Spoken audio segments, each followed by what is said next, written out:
All right, so today we're going to do linear systems elimination method notes.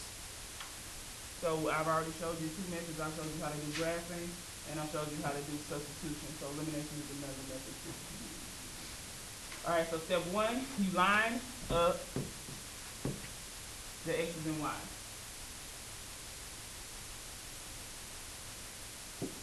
Step two, you look to see if one variable has opposite coefficients.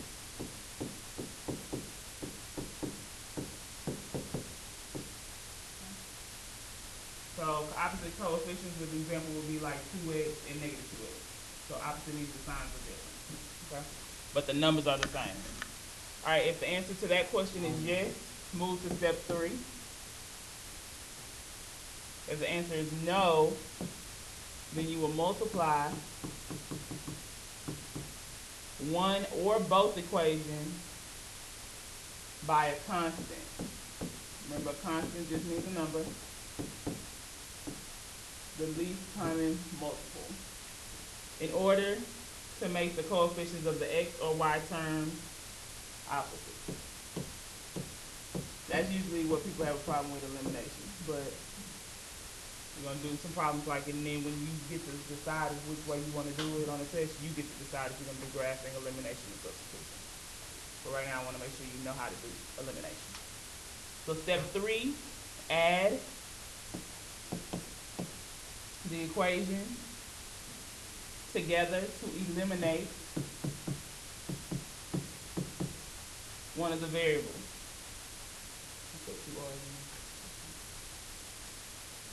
Step four, solve for the remaining variable. Step five, substitute the value you found into one of the original equations to solve for the other variable. And the last step is write the solution as an ordered pair. Because remember, you're still finding where the intersection of the two lines are. You're just doing it without a graph. Okay? All right, so we're going to do a couple of examples. Okay, we're going to do an example. We're going to do two examples. So the first one we have is 2x plus 5y equals 17, and 6x minus 5y equals negative 9. Step one, you line up your x's and y's. So they're already lined up for us. So 2x plus 5y equals 17, and 6x minus 5y equals negative 9.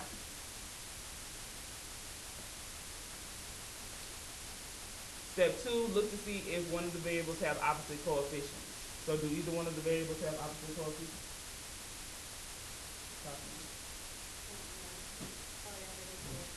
Which one? Exactly. So the 5y and the negative 5y are opposite coefficients. So that means I move to step three. Okay?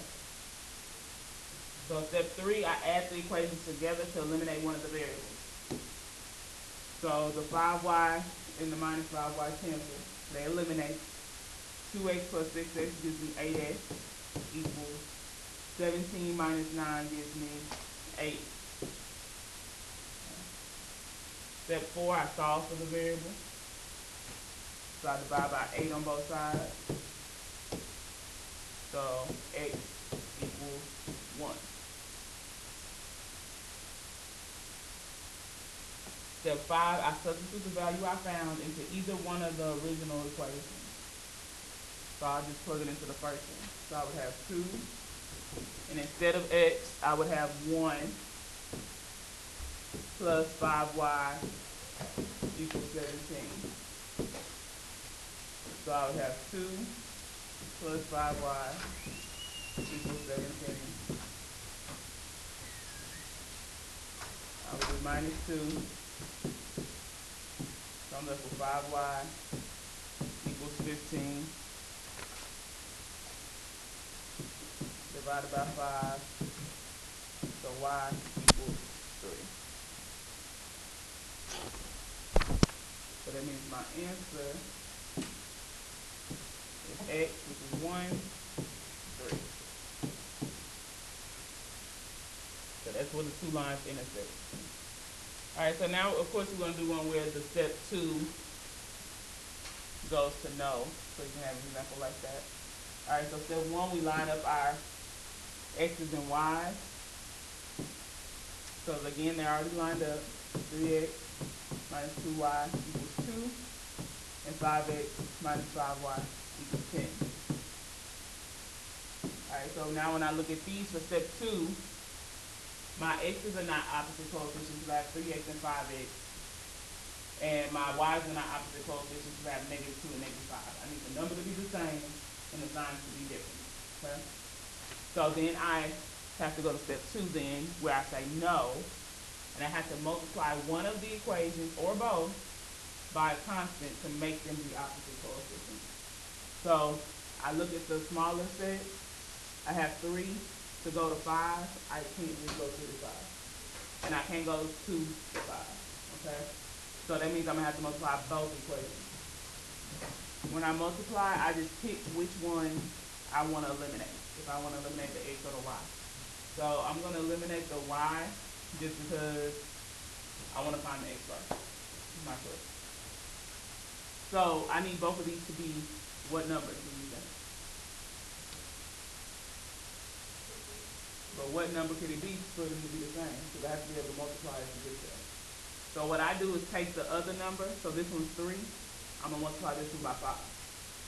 This one's 5. I'm going to multiply this one by 3. So that way both of them will be 16. But I do need one of them to be negative. So it doesn't matter which one I make negative. I just need to make one of them negative. Okay? Alright, so now I'm going to have 3x times negative 5, so that would be negative 15x. Negative 2 times negative 5, so that would be plus 10. And then negative 5 times 2, so that would be negative 10. 3 times 5x would be 15x. 3 times negative 5 would be negative 15y. And 3 times 10 will be 30.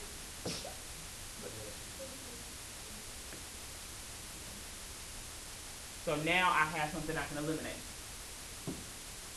So the x's will eliminate. Well, I actually make x's eliminate. Okay, so I've made the x's eliminate.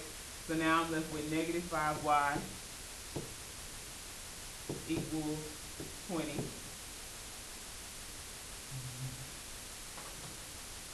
So then I'm going to divide by negative 5. So y equals negative 4.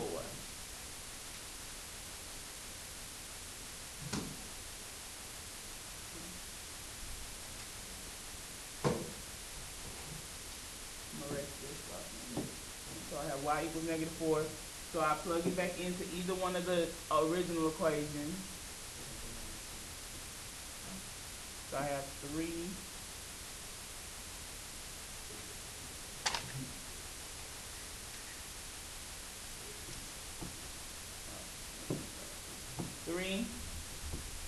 times, oh, x, I didn't find x. So 3x minus 2, but instead of y, I would have negative 4 equals 2.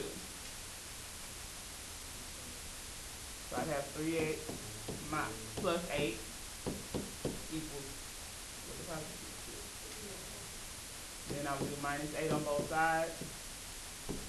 So I'm left with 3x equals negative 6.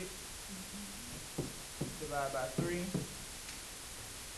So y equals negative 2. I mean x equals negative 2. Make sure you don't mix that up by saying something to x. And I just did. So that means my answer will be negative 2, negative 4. And that's how elimination works.